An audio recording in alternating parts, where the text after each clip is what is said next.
If someone can't recognize a single other superhero on Earth, there's a very good chance they'll still recognize Spider-Man. Not Batman, not Superman, only Spider-Man. And here's the thing. He isn't just the world's most recognizable superhero. He's one of the highest-selling licensed characters ever created.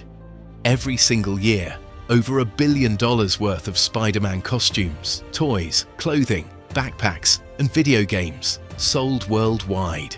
He earns more in retail sales than Batman, Superman, and the entire Avengers team combined. Right now, Spider-Man is the most profitable hero on Earth. But behind the scenes, Sony and Marvel were running a full-on circus. Actors fired over salary tantrums, scripts with genuinely horrifying adult content, and billionaire CEOs settling petty personal grudges that changed movie history forever. Ledger theory. The story they didn't tell you. Before the billions, before the movies, before the merchandise. Hollywood and publishing executives thought the whole idea was complete garbage. In 1962, a publisher named Martin Goodman heard the original pitch for Spider-Man. His immediate reaction was, "People hate spiders, this will never work." So Stan Lee quietly snuck him into a comic that was already being cancelled. Amazing Fantasy number 15, because if it flopped, nobody would even notice. That issue accidentally became the best-selling comic of the entire year. Spider-Man was never supposed to survive. He was a corporate mistake. That accidentally became a legend. You know Stan Lee's name, but do you know Steve Ditko's? Ditko was the silent genius who actually designed the iconic costume, the web shooters, and the entire visual identity of Spider-Man. Then, in 1966, at the absolute peak of the character's success, Ditko walked away from Marvel and barely ever spoke publicly again. It was a bitter, quiet fight. Over credit, over money, over who really built what. The most famous superhero costume in human history was created by a man most fans have never even heard of. So why did this rejected, controversial character conquer the entire planet? Why is Spider-Man practically a religion in South Asia, the Middle East, Africa, and Latin America? It comes down to one brilliant psychological trick. Look at Superman, look at Batman, look at Captain America. You instantly see a white American male. Their faces are right there, exposed. Now look at Spider-Man. His suit covers 100% of his skin, every inch of his face, hidden behind a full mask. When a kid in Mumbai, Cairo, Lagos, or Sao Paulo looks at Spider-Man, they don't see a guy from New York, they see themselves. Stan Lee openly admitted the full mask was the secret weapon. Anyone, any race, any skin color, any background, can imagine they're the person underneath. And then there's something else. Batman is a billionaire hiding in a cave. Thor is a literal god. Iron Man flies around in a private jet. Peter Parker, he's broke, he misses rent, he gets bullied at school, he photographs crime scenes for a boss who openly hates him just to pay his aunt's medical bills. In countries across South Asia, Africa, and the Middle East, millions of young people live under exactly that kind of pressure. Financial stress, family sacrifice, daily anxiety. When Spider-Man defeats the villain and then goes home to find he still can't afford his bus fare, that isn't a superhero fantasy, that's Tuesday. Because Spider-Man was a global goldmine, Hollywood spent the entire 1990s in a dirty war over the film rights, and long before Sam Raimi ever stepped in, legendary director James Cameron got his hands on them. Cameron wrote a script, but his vision wasn't a family summer blockbuster. It was a dark, R-rated psychological thriller, full of graphic violence and heavy profanity. The most disturbing part was a scene where Spider-Man takes Mary Jane to the top of the Brooklyn Bridge and seduces her by literally explaining, step by step, the mating rituals of actual spiders, while physically restraining her with his webs. Hollywood executives were horrified. A massive legal war between 3 competing studios buried the entire production. Cameron's Spider-Man never made it to a single frame of film. While studio executives were suing each other, Marvel was quietly pulling one of the most shameless moves in comic book history. In 1982, a 22-year-old fan named Randy Schuler sent Marvel a letter, a rough concept, a sleek, stealthy black Spider-Man costume. built from the same unstable molecules used by the Fantastic Four, Marvel's editor-in-chief loved it immediately. He sent Schuler a reply, "I want to buy it." The price was $220.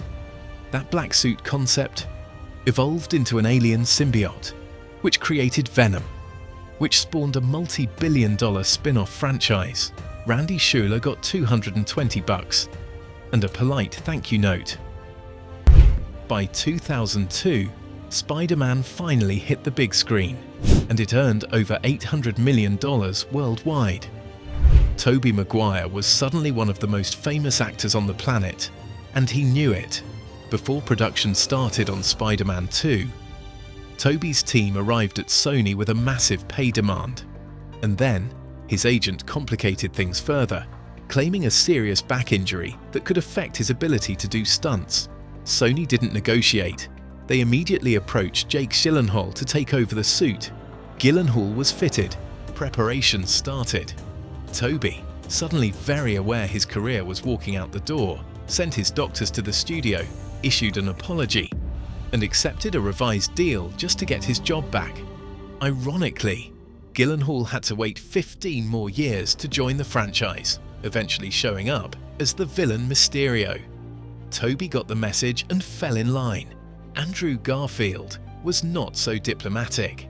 After The Amazing Spider-Man 2 in 2014, Sony had enormous plans. They organized a major corporate gala in Rio de Janeiro during the FIFA World Cup in front of 750 guests.